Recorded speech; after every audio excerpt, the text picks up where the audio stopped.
I'm Marky. And I'm Mickey. And this is Mickey and Marky.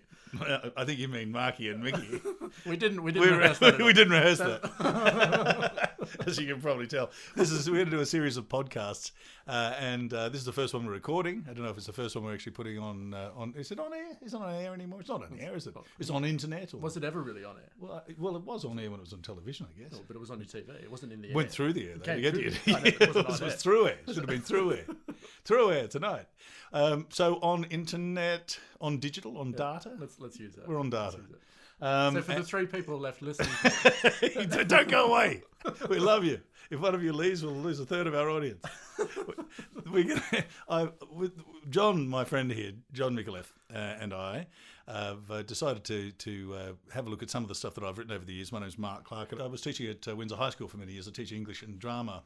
And John was one of my students. Well, students is a big word. Yeah. Because that implies that you learned something. That didn't happen. You taught something.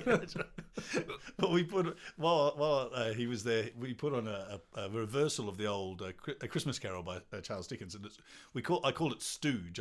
I wrote this. It's about a 35-minute one-act play, and John was Tiny Tim. Cast because he was a little more portly in those days. He's a good-looking young fella now. It's a generous description of me then. But Tiny Tim, because it was a reversal, was supposed to be very big.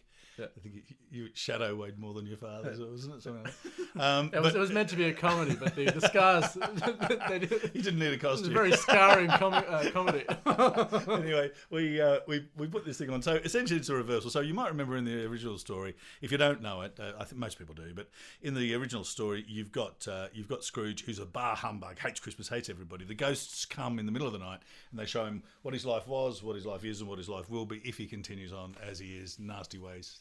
And he comes to realise what a bastard he's been, and it's a tearjerker of an ending. And that old black and white version is a fantastic version of it. I'd recommend reading it's only a very short story actually. It's really quite small. It's a novella at best, more like a long short story, but it's a beautiful story. And Dickens is such a genius. Anyway, I thought that's so good. Oh, fuck it up. Let's ruin it. So I wrote a reversal about this guy who employs all these people, and he thinks the world is great, life is fantastic, and life is a miracle, and human beings are intrinsically good. And that's his belief at the start. But the ghosts show him what everyone's been doing and saying behind his back. They've been embezzling from him. They're all laughing behind his back. They all hate him. And in the end, he sees the error of his ways and he sacks everybody. So it's a happy family sort of a show. Really life affirming. Yeah. Definitely recommend drinking while you're listening to it. Or at least killing yourself at the end. Keep those pills handy. Right, that's the ultimate goal. That's our goal here. That's right. Yeah, so our goal is to have a body count for our YouTube channel. So anyway, I wrote that and we put on the drama room at Windsor High School here in Sydney, and to a tumultuous crowd of 15 or 20, and no, actually it was most a bit bigger. Most of which were awake by the Yeah, end. So I thought, well, it worked quite well as a radio play, so I just made a few changes, and John got all these sound effects together, and we just the two of us did all the voices, and I was listening to it today in the car just by chance. And I thought that wouldn't be bad to sort of get that out, let people have a listen to that. And John and I have been talking recently about the possibility of doing some podcasts, so we thought, well, we might start with that. Let's have a chat about it and what it was about and how it came to be. So what else would anybody like to know about this, do you reckon? What would interest people about this? I mean, it was first put on into 2006? Then it was recorded in 2014. 14. So yeah, it's already been a couple of years since we recorded. Yeah, 3 years since we recorded. Yeah, so only two voices. Yeah, so only two people recording. But many voices. Yeah, lots of voices, two actors and lots of characters. And actually, I was thinking it might be an idea to even put down a track of who did what, because I was actually listening to it, and there's sections where either you're talking to yourself and to different characters, or I am, and sometimes I wasn't actually completely sure if it was you or if it was me. Right. Yeah, which is actually. I'm not sure if it's a compliment to both of us or quite the reverse.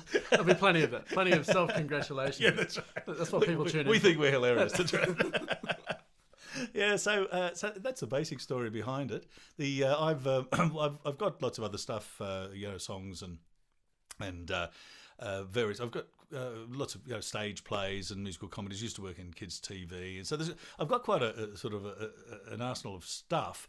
But and John and I were just thinking, I might get it out there, and he's been kind enough to say come in and ask me some questions, and I've done all the talking so far.